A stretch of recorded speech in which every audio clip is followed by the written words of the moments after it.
आप देख रहे हैं आपकी न्यूज एट 7। मोदी सरकार ने देश भर के डाकघरों को बैंकों का दर्जा देने का फैसला किया है। आज हुई कैबिनेट की मीटिंग में यह फैसला लिया गया। ये bank India post payment bank के नाम से जाने जाएंगे। देश भर में मार्च 2017 तक इन बैंक्स को ऑपरेशनल करने की उम्मीद है।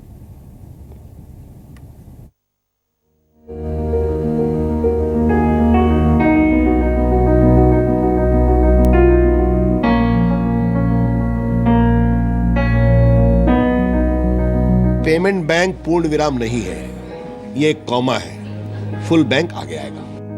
मोदी सरकार ने डाकघरों का चेहरा बदलने का अहम फैसला लिया है।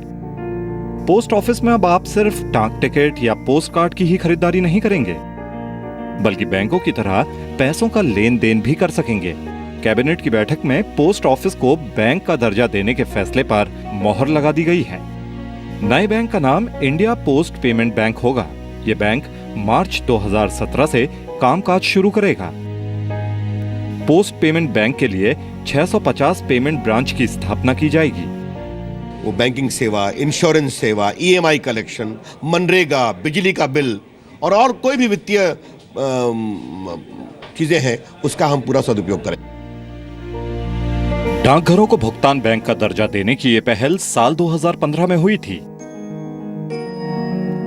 जब रिजर्व बैंक ऑफ इंडिया ने पोस्टल डिपार्टमेंट और 11 दूसरे यूनिट्स को भुगतान बैंक का काम करने की सैद्धांतिक मंजूरी दी थी। सरकार के इस फैसले से पोस्टल डिपार्टमेंट को एक नई जिंदगी मिलेगी।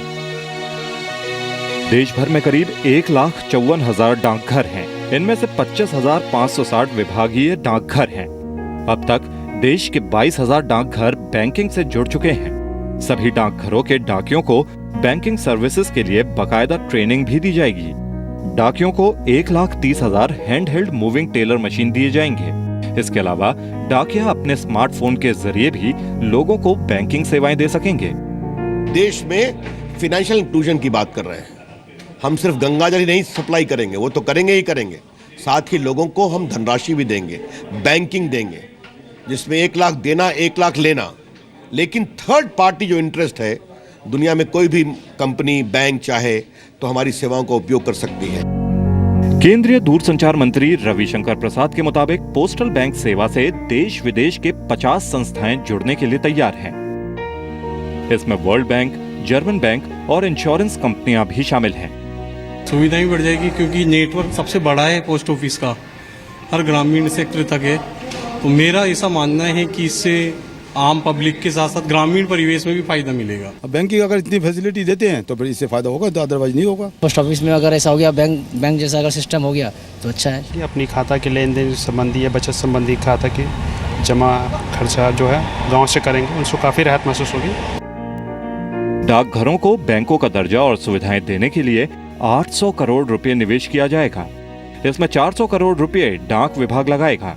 वैसे तो डाक विभाग में बचत और जमा की कई योजनाएं पहले से चल रही हैं, लेकिन अगले साल से डाक विभाग अपने ग्राहकों को सभी तरह की बैंकिंग सुविधाएं देगा, जिससे दूर दराज के इलाकों में रह रहे लोगों को काफी फायदा होगा।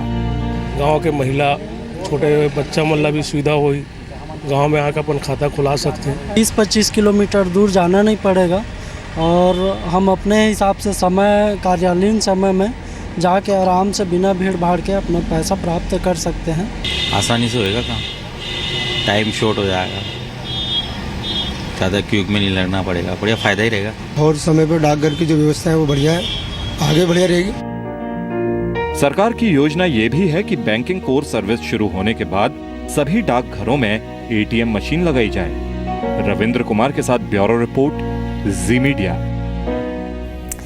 वैसे आपको बता दें, देश के डाक विभाग में कुल 4,60,457 कर्मचारी हैं और जो डिपार्टमेंटल एम्प्लॉयज की जो संख्या है वो 1,99,295 है और ग्रामीण डाक सेवक 2,61,162 हैं। तो अब पोस्ट ऑफिस नहीं, अब कहिए ये अब आपके लिए बैंक की सुविधा उपलब्ध कराएंगे, ये बैंक बन जाएंगे, इनको दर्जा दे दिया गया है।